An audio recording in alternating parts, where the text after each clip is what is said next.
कोलकाता में trainee doctor के साथ रेप की वारदात ने देश भर को हिलाकर रख दिया है। लोग गुस्साए हुए हैं। इस दौरान कई चौंकाने वाले खुलासे हो रहे हैं। इस बीच एक नया खुलासा ये हुआ है कि ट्रेनी डॉक्टर के साथ जो वारदात को अंजाम दिया है, इसमें एक लड़की भी शामिल है। इसके साथ साथ लड़की के कुछ दोस्त भी इसमें शामिल हो सकते हैं। ये हैरान कर देने वाला खुलासा किसी और ने नहीं बल्कि कोलकाता में एक डॉक्टर ने किया है। मीडिया रिपोर्ट्स के अनुसार ट्रेनी डॉक्टर के साथ पहले मारपीट की गई और उसके बाद उसका रेप कराया गया। इसमें एक लड़की भी शामिल है। हॉस्पिटल के बड़े बड़े डॉक्टर भी इस कांड में शामिल है। इस खुलासे के बाद अब इस केस की गुत्थी उलझती जा रही है। इस मामले की जांच सीबीआई कर रही है।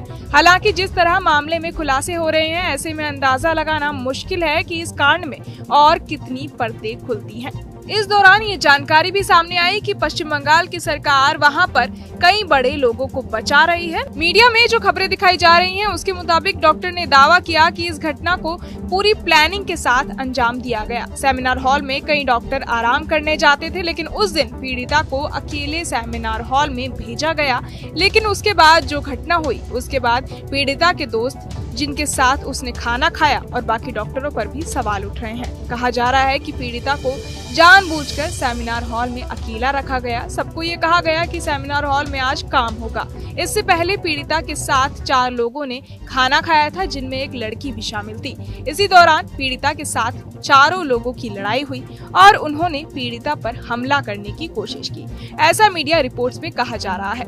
कहा जा रहा है कि पीड़िता ने इन 4 लोगों के साथ खाना खाया। खाना खाते टाइम इनमें थोड़ी कहा सुनी हुई। इसके बाद लड़की ने पीड़िता को धमकी दी और वहां से चली गई। इसके बाद साथियों ने जाकर शराब पी और वापस आकर लड़की पर हमला किया। 2 लोगों ने पीड़िता के हाथ पकड़े और इनमें जो लड़की इंटर्नशिप कर रही थी, उसने भी वहां पर उनकी मदद की और उसे जोर से खींचकर पटक दिया। जोर से पटकने की वजह से ट्रेनी डॉक्टर का पेल्विक बोन टूट गया और फिर कॉलर बोन टूटा। इसके बाद पीड़िता के साथ दरिंदगी की गई। मीडिया रिपोर्ट्स की माने तो लड़की द्वारा ये भी खुलासा किया गया कि उसे उल्टा किया गया, उसकी पीठ पर ये चले और उसके सर पर मारा। इससे उसका स्कल्पचर वगैरह टूट गया। आखिर में उन्होंने पीड़िता का गला दबाया और उसे मौत के घाट उतार दिया। जब इन्होंने पीड़िता के साथ अत्याचार किया और नीचे आए तो संजय वहां शराब पी रहा था। उन्हें पता था कि संजय शराबी है और उसका गलत लोगों के साथ उठना बैठना है। यही नहीं, ये सेक्स रैकेट के जाल में भी फंस चुका था।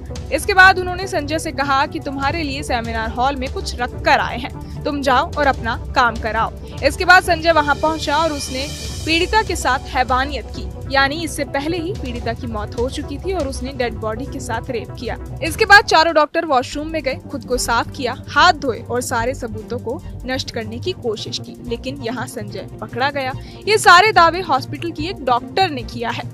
मीडिया रिपोर्ट्स के हवाले से ये खबरें चलाई जा रही हैं। हालांकि इसमें कितनी सच्चाई है, ये अभी तक खुलकर सामने नहीं आया है। ऐसे किसी भी दावे का समर्थन न्यूज नेशन नहीं करता है। हालांकि पोस्टमार्टम रिपोर्ट में लड़की के साथ भयानक तरीके से दरिंदगी की गई है, इसकी बात की पुष्टि हुई है। माता पिता ने भी इस बात की तरफ इशारा किया है कि जब उन्होंने लड़की को देखा तो उसके बदन पर कपड़े नहीं थे और उसकी बॉडी पर चोट के निशान थे, जिससे समझा जा सकता है कि उसके साथ ब्रूटल तरीके से मारपीट की गई है और उसके साथ रेप किया गया। यही नहीं, ऐसा भी कहा जा रहा है कि लड़की के साथ 1 से ज्यादा लोगों ने रेप किया है। यहाँ की सरकार भी सवालों के घेरे में आ गई है। वो कई बड़े बड़े लोगों को बचा रही है। फिलहाल कोलकाता पुलिस से केस को छीनकर सीबीआई को ट्रांसफर कर दिया गया है। आगे इस केस में जो भी सच्चाई या अपडेट सामने आएंगे, वो हम आपको देते ही रहेंगे। बाकी तमाम खबरों के लिए सब्सक्राइब करें न्यूज नेशन। न्यूज नेशन अब व्हाट्सएप पर खबरों के ताजा अपडेट के लिए न्यूज नेशन के इस QR कोड को स्कैन करें।